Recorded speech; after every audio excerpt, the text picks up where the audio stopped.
Hey everybody, this is Mike, and today I'm doing a play and review of 52 Realms Adventures. This is a print and play, quick playing dungeon crawler that uses a 52 card deck of cards. And disclaimer that I got a review copy of the files, although I had to print the actual sheets myself. And if you like the content on the One Stop Co-op Shop, consider supporting us through Patreon. You get early access to our videos and exclusive videos every month you can't see anywhere else. You can also listen to our podcast for reviews and design discussions, or join the conversation and say hi on our Discord. So they gave me access to the first two maps. I believe that's all that's done so far. So what you need to print to play the game is one sheet that has one of the maps. I'm playing with the original first one, the Tomb of the Ever-Wandering Soul. And then you print out a second sheet that has two characters on it. You only use half of the sheet, so like this one from the first set is the Barbarian and the Seer. And then here I've got the Fell Knight, and on the other side the Druid. And you just slot it underneath like that. So the arrows, I think I was supposed to cut it a little bit more, but whatever. So the arrows basically line up. And then you need three sorts of markers. I'm using, you know what, actually white cubes aren't the easiest to see on camera, are they? There we go. I think these were from the Roth prototype from Chip Theory Games. So you need one to track where your character is. You need one to keep track of enemy life as you fight. And then the last one is a bit more optional, but you can keep track of which enemy you're fighting, what their special power is for the turn. And then you need a regular 52 card deck of cards. And that's all you need to play the game. And let me go through some of the basics of play real quick, and then we'll get right into the playthrough. It's a pretty quick one. So you are using cards in multiple ways. So first of all, cards can be items here on the right, and every character has the same 4 items, except specifically the Fell Knight is a little bit different. Most people, heart cards represent health potions, but for him, his whole character type is that he likes to get wounds and then use them to make himself more powerful. So he has a dragon blood item instead of the regular health potion that both hurts him and heals him. But at the beginning of the game, you draw the top 2 cards. Oh, not aces. Aces are curses. We'll get to those in a second. But you draw, okay, and you put these as initial items. So I've got a health potion a dragon's blood potion for him and a strength potion. Then kind of the most important things for your character are their equipment cards. And what you're going to do is flip cards until you reach a value of 20 or more. You hope to get lucky and get a bit over 20, but you stop drawing once you hit 20. Number cards, their value is equal to their number. And then jacks, queens, and kings are 11, 12, and 13 respectively. Aces, again, are curses. They're something special. If you draw them in the beginning of the setup, then you just shuffle them back into the deck. Okay, so I got a 10, 16. Oh, that was pretty good. That got me to 27. So significantly higher than the 20 minimum.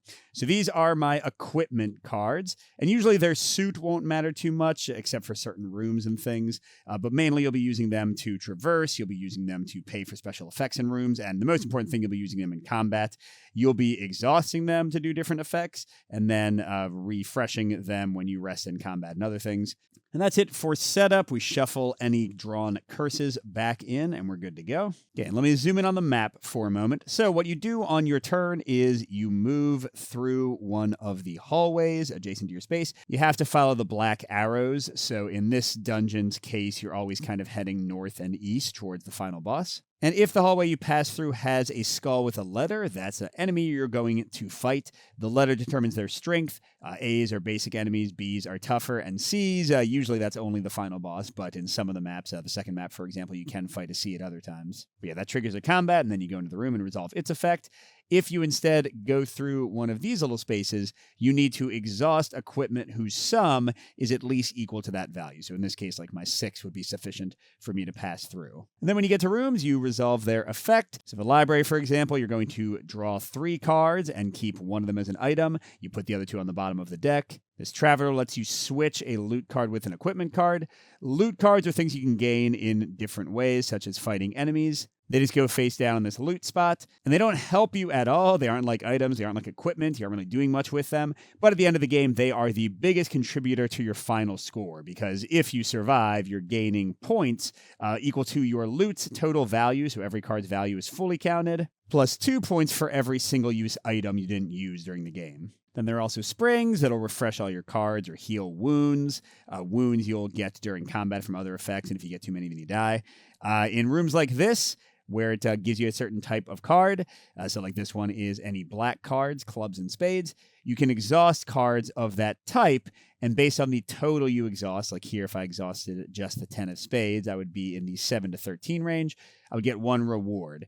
Rewards are gained from enemies and from other effects, and what it means is you take a card, and let's say I got this 5 of spade. I can either make it an item, which means just the spade part matters, or it becomes another equipment card for me to use in combat and for movement and all that kind of stuff, or I can make it loot. So you always have that basic choice of 3 options when you get reward cards. And then finally, you'll be using cards when you go into combat. I'll explain how that works when we actually get to it. Let me quickly talk through the item abilities and the Fell Knight, what their special traits are, and then we can start playing. So Fell Knight, again, is part of map 2, so I'm kind of backporting him to map 1 here. So he's a fallen human champion, and he has the powers Blood Fury for A and B enemies only, so he can't use this on the final boss. Once per battle, as an action, you can exhaust a wound you have to deal double its rank in damage to the enemy. So he actually likes having wounds to fight with. And then Path Vision, at any time you may take 1 wound to refresh all of your equipment, which is pretty great. And then Battle Scars at the end of the game, move all of your wounds to loot. So as long as he can, thread the needle, maybe use his dragon blood to heal some wounds, he likes to have wounds and they can help him out. And how do wounds work? Well, lots of things will get you wounds and they just gain their value. And if the total sum of values of your wound cards, in his case, equals 35 or more, he immediately dies. And it does say setup here, he gets 1 wound. So I've got 8 already injuring me, so 8 out of 35. But I can use that 8 for my Blind Fury ability, so it's still pretty useful. Okay, and then items you can use at any time, even in the middle of combat and things. Strength Potion lets you ready all of your equipment cards, so like when you're in the middle of a battle and you need to get your cards back, you can discard that. Cloak of Deception lets you change an equipment to any value or suit as you use it. So I could, well, not the jack, I could make this 6 count as a king, a 13, the highest value, for example, in a big fight. For most characters, health potions will let them get rid of 1 wound or prevent a curse, one of those aces, from resolving because they have nasty effects when they're drawn. But the Fell Knight cannot prevent curses. All he can do is use Dragon Blood. He takes 1 wound and then discards 2 wounds of his choice. Although if the first wound he draws does too much damage, he might just die straight up. And then every character uses diamonds for lucky crystals, and you can discard that to redraw a card you've just drawn for basically any purpose except for curses. You can't redraw aces. Okay, so that's basically what's going on. Let's get right to it.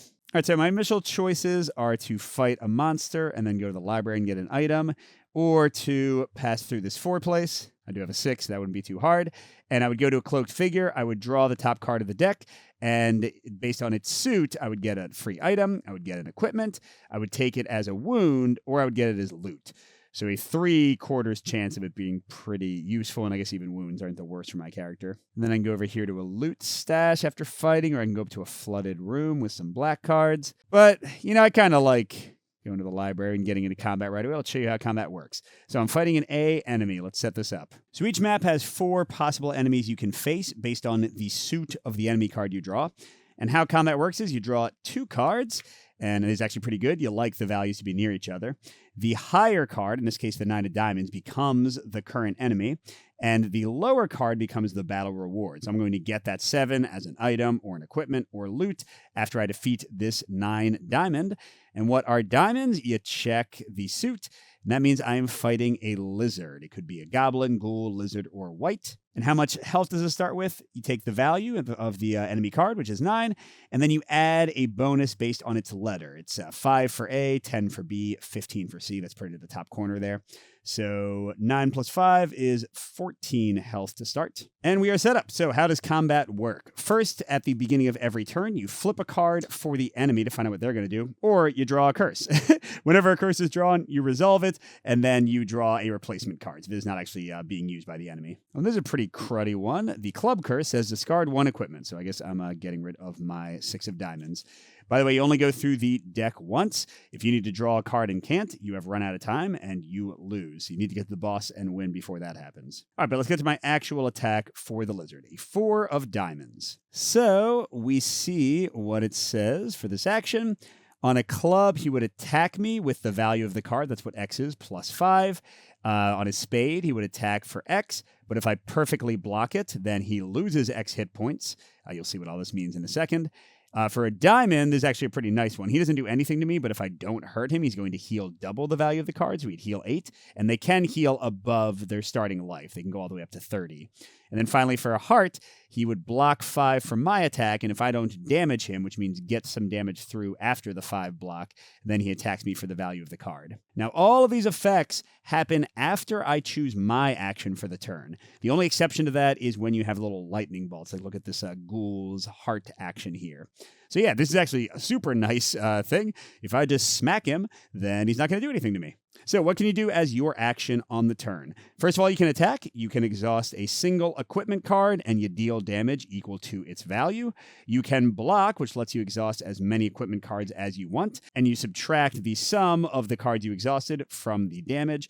And in the lizard's case, that one power said if you perfectly block, you would deal the damage of the value of the card. Perfect block means block it by exactly. So like if he attacked with a 4 and I blocked with 4, then I would get to do that effect on his diamond attack. You can also rest as your turn, which means you don't do anything. But if the enemy isn't attacking you either, then that might be a good option. Resting gets all of your cards refreshed. And generally speaking, resting in battle is the only time you can refresh all your cards. You can't just like refresh them as you go around the dungeon, unless you use a club item, a strength potion like I have. Or in the Fell Knight's case, I could do Path Vision and take a wound to refresh everything. And your fourth action option is to use special powers. So remember, once per battle, as an action, you can exhaust a wound you have to deal double its rank and damage to the enemy. So I could exhaust my 8, do 16 damage, and just murder this guy straight up. But that seems it seems a little overkill. So let's attack this guy and stop him from healing himself. So when you attack, or when any action on your turn causes damage to the enemy, you look at the space that their token ends up on, and you resolve the effect, if there is any, on that space. So what are the effects? The black ones are positive for you. The little one with a card being turned lets you refresh one of your equipment cards, or 2 if you get to hit them exactly there. The cross swords is called a parry. That prevents their action, unless, of course, it's a lightning bolt action that already resolved. And then the negative one you don't want is gaining a wound. Now, in this case, it doesn't really matter very much because a 10 would bring him down to 4 and cancel his attack that wouldn't happen anyway because I already damaged him. And an 11 from the jack would put him to a 3, which gets us nothing. So sure, we'll go and exhaust at 10. And you discard their attack card after resolving it all. So they did get damage. They did not heal. And they go again, a 9 of clubs. They're trying to attack me for 14 damage if I don't kill them first. And how their attacks work, and you finding out whether you're wounded or not, you take the value of the attack. So let's say that I didn't do anything and let them just get through. It would be 14. You flip the top card of the deck, and if the value of that card is equal to or lower to their attack damage, then it becomes a wound. So the bigger the attack, the higher value cards you can potentially get on your wound pile, getting you closer to death. Whereas if it's above the card, so like let's say they did the spade one, and they attacked me for a 9. This jack with value of 11 would have been over that, and the attack would have missed, and I would not have taken any wound. Although you're still burning cards for all these attacks and things, so it's never great to just make cards go, because you'll run out of space in the deck pretty quickly. All right, but anyway, yeah, he's trying to attack me. No, he's not. He's dead. So you discard the card that represented the enemy, and you gain their reward. Again, I could put this on loot or items. Spades give me a Cloak of Deception that lets me change one of my equipment to any value or suit I want. But no, I definitely want equipment early on, especially a good value 7 here. So that becomes my only refreshed equipment. But then I go into the library, and I get to draw 3 cards and keep one as an item. The other 2 will be put on the bottom of the deck. So I could get another Dragon Blood Potion or a Cloak of Deception. Let's go for the Cloak. Okay, that gives me one of everything except for the Lucky Crystal. All right, where do I want to head next? I could go fight another enemy and go to the Traveler. I don't have any loot currently to exchange with my equipment. And fighting the enemy, I could choose to just take the reward as more equipment. So that doesn't really seem useful to me. Or I could go through this 5 door, exhausting my 7, and find a wounded creature. They might wound me, but otherwise, yeah, I have a 3 out of 4 chance of getting something good. So sure, I'll do that. So I will move through the 5 door with a 7, and let's see what the wounded creature has for me, you piece of crud. Well, that was nasty, sir. That was not very nice of you at all. But hey, so it goes. So this becomes a wound for me, which means my wounds are now 8 plus 12, 20 out of 35. But that also, I can use that with my Blood Fury to do 12 times 2, 24 damage, which I'll tell you for free is basically an insta-kill on anybody I go against. So with that in mind, why don't I just head over here to this spring where I can refresh all my cards or get rid of a wound and murder them with one of my wounds with Blood Fury. So I'm going to fight another A enemy, and let's see who we got. Oh, this is yucky. Again, usually it's better to have like the cards be close together. Here I'm fighting a super strong enemy to get a very weenie card. Probably going to take it as an item. All right, so what are spades? They are ghouls. On clubs, they'll attack, and if you don't block, they'll heal themselves. On spades, they'll attack, and you can only defend with black equipment. On diamonds, if you don't damage them, they heal, a lot like the lizard card. And on hearts, they automatically heal before you get to even do anything. Well, let's see what they're doing. Oh, sorry, life. So it's 12 plus 5 for being an A, 17. And they're doing a club, so they will attack for 10, and if they aren't blocked, they'll also heal 2. And sadly, my 8 would just be shy of killing them, because 8 times 2 is 16, and they have 17. So yeah, let's just do 24 damage and smash them immediately. Now, the wounds just stay exhausted. There's no way, no mechanic for the Fell Knight to unexhaust wounds. The big thing he wants to do is use healing or his Dragon Blood Potion to get rid of the ones he's used and bring back new wounds he can attack with. All right, so yeah, I just went crazy on that guy. 2 Spade. I'm going to put that in as another Cloak of Deception, because 2 is such a weak value to use. And then I come in here to the Spring. Should I get rid of the Queen, which is a terrible wound to have, and I've already used it.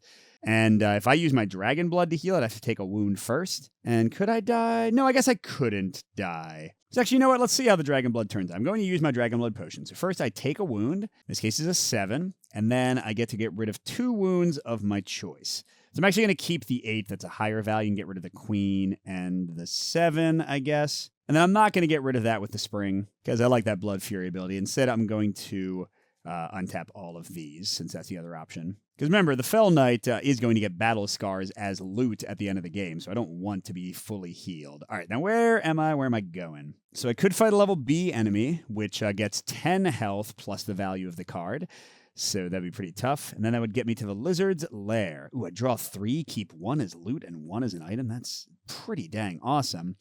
Alternatively, I could spend a 10 or the Jack to go through this room, and then I can exhaust even cards. Only one I have right now is the 10. And that would get me a single reward. And then I'd actually have the chance to attack a bee anyway if I wanted to go to the Lizard's Lair, or I can go to another Spring after fighting a bee. I mean, you got to fight people to level up enough to beat the boss. You want to get some loot for a good score. I would love to have another equipment. I mean, I guess fighting the guy would get me equipment too, right? But to get in here, I'd have to exhaust my Jack to get past the door, and then my 10 to get the reward. So I'd really be down to my dregs of weaker equipment at that point. But then I have the 8 to kill kind of weaker enemies. All right, you know what? I'm going to do the weaken wall. So I want to keep the 10 for the actual effect. And the 7 I can't add to any other equipment because I don't have any. So I'm going to exhaust the Jack to get through the 10 value wall. And then in the weaken wall, I'm going to smash it with an even 10. Turns me 1 reward. You butt. I'm going to take it as an item. Again, I like keeping the lower values. That's a Lucky Crystal that can let me redraw a card, like a bad enemy draw or a bad value for the enemy attack, anything like that. All right, what do I want to do now? I got to fight a bee either way. I could go to a Spring, which might be nice to heal away or get all my cards back. Or I can go to the Lizard's Lair and get loot and an item. Then from there, I'd be going to the Goblin Horde and straight to the boss. From the Lizard's Lair, I can go up to the rotating statues with face cards only. I need to have 2 face cards to actually get anything besides a wound there. Could go to the Strange Illusion, which... 50% chance to give me a wound or an enemy to fight, at least an easy enemy. So that doesn't seem great. You know what? I think I'm going to go to the Spring, fighting a bee. All right, so what we got? Oh, weak one. Oh, actually, I think my 8 could just murder him straight up, but only a 3 from killing him. So he's another ghoul with 16 life, because it's a bee, 6 plus 10. And what's he trying to do first? He is, if we don't damage him, going to heal a bunch. But yeah, I mean, this is such a perfect value. I'm going to tap my only wound to deal 16 exactly. Now remember, I can't use this on the boss or any C if there were more Cs in this place. But okay, he's dead. And I think... kind of silly, but I think I'm going to get another Cloak of Deception. I will have a ton of them. You know, I forgot that I could have used one of these. They don't only have to be used in combat. I could have used one of them like in that weakened wall room to get more rewards. Like treated the 10 and then like the 7 as another 10 to get the 20. That would have been enough. All right, so then I'm in the Spring. Do I want to untap my 10 and my Jack, or do I want to get rid of my wound that's already exhausted? But it's also loot for me. And I haven't really taken much damage yet. I want to be as close to 35 as I can for just a ton of points. So yeah, I'll live on the edge a little bit and just unexhaust my cards. I think this is going to be pretty fast. I didn't really get over to the left side of things. I don't want to go to the Strange Illusion, so let's fight a bee, go into the Goblin Horde, getting me a loot and an item, and then fight the boss. I really don't have very many equipment cards. That's freaking me out a bit. Whoa, I've drawn some weak enemies. This time, the loot is very similar to the actual fighter. All right, so a heart is a white, and they have a little text here. It says damage dealt, always wounds. So when they attack, if you don't block it completely, you still flip up a card, but you don't compare it to the attack value that got through. It just automatically wounds. So you got to block them or just get wounded. All right, but he's only got 14 life, which means I should be able to kill him pretty quickly. Let's see what his first attack is. A spade. Attack 8 can only be blocked with a single equip. Or I could just let the wound get through. I don't really mind a wound here, right? Oh, crud. Yeah, I just realized, though. That's right. I can't use it on the boss. And this is the last guy I'm fighting, so I wish I had a wound to throw at him now. But yeah, I think I'll just let him wound me and beat him up. Or that's right. I could just parry him. I've got 10, 11, or 7. What would those leave me with? So from 14, a 10 would indeed parry. An 11 would get him down to 3, and a 7. Okay, so I'm going to use the 10 to attack, which means he is parried and his attack never goes off. Take that. Okay, but then he comes for me again, and this time it's a diamond. Block 8. If not damage, exhaust the highest. Oh, man, he's blocking 8. So I got to get past 8 to even hurt him. And if I don't get past 8, he's going to exhaust my highest equipment. Pretty annoying. It's pretty annoying. Although, actually, you know what? It's not as annoying as it might be. Because look at this. I can just rest, right, and get back all my cards. And then I didn't damage him, so he exhausts my highest equipment, but I'm almost in the exact same spot I was before, and if he doesn't block this time, I'll just kill him. Of course, I am burning cards, but really, this has been a very faster than usual jaunt through here, because my wound ability is so strong. He's doing a heart. Oh, there's an immediate one. Destroy X cards, where X is the number of wound cards you have. So destroy, as you might imagine, means literally just throw away that many of your equipments, your items, and or your loots. Definitely don't want to throw away my strength potion. Getting all my cards back to fight is pretty important. Maybe one of my cloaks of deception, right? I got a billion of them. Okay, very rude white. Let's just kill you. So he's dead. And should I take a dragon blood? I don't really want to get rid of wounds. I'm actually going to take this as an equip, I think. Because the warden has the ability at the start of every round I have to exhaust one equipment. So that 3 will kind of just be a free exhaustion. Okay, that gets me to the goblin horde. And I'm getting 3. Keep 1 as loot and 1 as an item. Okay, that's way higher value for loot. But the strength potion, again, is kind of better for me in this case than healing. But yeah, just because I think I'm doing pretty well and I haven't really used much time, I think I'll kill the warden, hopefully, kind of easily. I don't know. I'm going to go ahead and take the higher value card as the loot and just get a dragon blood potion and put the 3rd card on the bottom. All right, with that, we're ready to fight the boss. So he's just a C-level boss, which means he'll be 15 above whatever rank we pull. But at the start of each round, I'm going to exhaust 1 equipment. So let's see what he got. Oh, we got to resolve a curse. The heart curse discards my highest loot. You jerk. And you can't, a normal character could cancel that with a health potion, but my dragon blood potion can't cancel it, and I can't redraw that with a lucky crystal. All right, well, that was sad. There goes my score. But I got a low. What the heck? That's the diamond one. Discard 1 item. Okay. I'm going to discard my dragon blood potion, because again, I don't really want to heal my wounds. I want to be hurt. Okay, we're still drawing to see what he actually has. It's kind of high. I'm going to use my lucky crystal to redraw that and hopefully get a lower value, because right now with this card, it's 1 less. Okay, fine. So he has 25 life, 10 plus 15 for being a rank C, instead of whatever that was. Oh, and he's a white. Crud, I don't know if I want him to be a white. Well, so it goes. All right, so here we go. I have to exhaust 1 equipment before he even draws his attack card. And then what is his first attack card? A club. He's going to attack me for 2, which is embarrassing because it's so easy to block. But I feel like I just want to kill him and not worry about it. Well, he's only at 25 life. I could just double Cloak of Deception him to kill the guy pretty easily. See, I'm going to let the attack through because I want to take some wounds for loot. What would 13 get me to? 12, which would let me unexhaust 1 card. Oh, but that doesn't really matter because he's just going to re-exhaust it anyway. Well, I'll still do it. So, yeah. I'm using one of my Cloaks of Deception to count my 10 that I'm exhausting, my last equipment, as 13. And then I get to unexhaust something. It does not matter because he's going to exhaust it himself. But then he attacks me. I didn't block it. And as a white, the fact that it's only a 2 attack doesn't matter. I'm at 18 wounds now out of 35. Hey, fine. But he's within easy range of murdering with another Cloak of Deception. Although I'm exhausting my last card before he draws his. And it's a King of Hearts. Oh, I got to destroy 2 cards. That's actually fine. Let's get rid of some equipments. I don't need them because I have 2 wounds. And then, all right, you know what? Let's use Path Vision. I'm going to take 1 wound to refresh all of my equipment. That's not... Oh, crud. That's a spade, which makes me take a wound. Am I going to die right here? So the first wound is a 4. So that's fine, right? That's 14, 22. So unless I draw a king here, I'm fine. And then the second wound from the actual effect is a 6. I'm all right. So that's 10, 20, 28. Yeah, I'm sorry. That's because the white drew a heart, which immediately destroys cards equal to my wounds. Oh, wait, I didn't actually draw for the white, did I? They're doing... Oh, crud. Block 8. And if they're not damaged, they exhaust my highest equipment. So, okay. This kind of changes things up because I was going to try to hit through... Well, yeah, let's just exhaust the 10 to get them down here and parry. Well, I guess I won't do anything else. And then I'll refresh with my Strength Potion and then use the Curse of Deception to kill them. Or actually, the Jack will kill them by themselves, depending on what they draw. So yeah, going into the next round, my Jack gets exhausted. I have nothing again. And they're going to attack with a club. So they're just going to attack for 5. So yeah, it's going to steal some points from me, but I'll use the Strength Potion because I'm terrified to use Path Vision to get my stuff.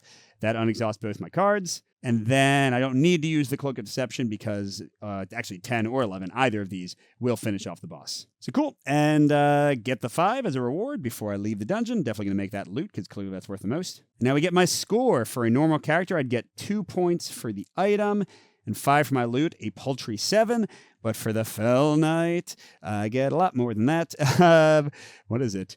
10, 20, 28, 33, 35 for the item. I think my highest score so far is in like the high 40s, but that was pretty good. I've not played with this character before, and man, his exhausting wounds to deal double damage is insane against the easier characters. But there you go. That was 52 Realm Adventures. In the second map, they seem to be adding a new mechanic for each one. I haven't seen any maps beyond this. But in the second map, you can at any time move an equipment card to this torch area. And then to get through some of the hallways, like these ones here, your torch value needs to be at least equal to or higher, but you don't actually spend anything. So you want to get kind of a high value torch, but then a lot of effects will dim your torch. If it gets dimmed once, it's exhausted. If it gets dimmed again, it's gone, and then you need a new torch to be able to use all those effects. And also pretty much all of the enemies will do nasty things if they are hidden. Hidden meaning the value of the the value of the card they drew for their action that turn is greater than your torch value. So like here, the Viper drew a 13 of spades. So if hidden, I would take 1 wound after my action. So if my torch was not a king itself, because clearly nothing else is going to equal this value, then I would take a wound. So that's kind of the main new mechanic. There's also some new spaces, like there's these bounties you can fight that get increasingly harder, but they get you a ton of extra points if you defeat them. There's cairns that can shuffle cards back from the discard pile, although in this game I had, like 10 cards left, so I wasn't that close to auto-losing. Then the other character from set 2, super powerful, I really, really like them, is the Druid. They can exhaust equipment cards to transform into different forms, ones that block the first attack against them or make it easier for them to travel or let them get loot more effectively or do extra damage. And the characters from the original set, the Seer is very good at traveling and he can change the values of his cards once per battle. And he gets loot for traveling through like non-combat spaces effectively. And then the Barbarian, when they block, they deal damage back. They can throw axes, kind of similar to the Fell Knight's wound thing, except for them, they're throwing spade items at the enemies. And if they can kill an enemy really quickly in the first 2 rounds, they get the enemy's card as loot, which remember is going to be the higher value card of the 2 that are drawn. So what do I think of this one? It's a fun time. What I love, first of all, is that it is just so easily accessible. Postmark Games, one of their big things is that you don't have to print out a lot. Like I had covered before, what's it called? Battle Card, I think, the David Thompson system, where you can play like on a tablet or just with a single printed piece of paper and use dice to kind of control the units and such. So that was cool, really minimal in what you need to print out, and same thing here. You just need very few components. I mean, I certainly have a ton of extra tokens in a deck of cards sitting around. I figure most people probably do. Now, it is pretty random. Certainly, I've had games where the enemies are just like really high values and my starting equipment is not that great, or like all the wrong things come at the wrong time and I just get my butt kicked. But it also takes very little time to play, so this is the type of game where I don't mind that kind of thing. It's just a quick kind of solo filler experience. The variety in the maps is pretty cool. I love the different enemies. Some do just feel easier than others and harder than others, depending on your character. But again, that kind of plays into the luck of the game. And I find that I take sometimes different paths based on what my equipment is and based on which character I'm playing. So it's not going to like always be the exact same thing. But at the same time, there's not that much variety in a given map. So I don't know how many maps are coming out and like how the pricing works if you backed the game or go late back it now. But as more and more maps come out and more characters, clearly that's going to make the value of the game much better. And again, you got to print out 2 pieces of paper for each full like new expansion, so that's pretty awesome. And there's some other things to know. Sometimes the combat is super exciting and fun. Sometimes it's really kind of obvious, especially when you have like really high cards. I find the combat tends to go a little bit quicker and is maybe less interesting. When you have like a bunch of lower equipment cards, that can make combat a bit more grindy, but also more tactically engaging. So yeah, it's not like the best dungeon crawler I've played all year. It's not going to blow me away, but it's also a very easy entry point. A lot of fun, very portable, doesn't require you to do very much. So yeah, I think it's a cool design. So that's 52 Realm Adventures. Thanks for watching, and a special thank you to our biggest Patreon supporters, J. William F., Pedro Lucas, Nick Skeen, Steve Wren, Miles, and Wayne Scott. We'll see you at the next stop.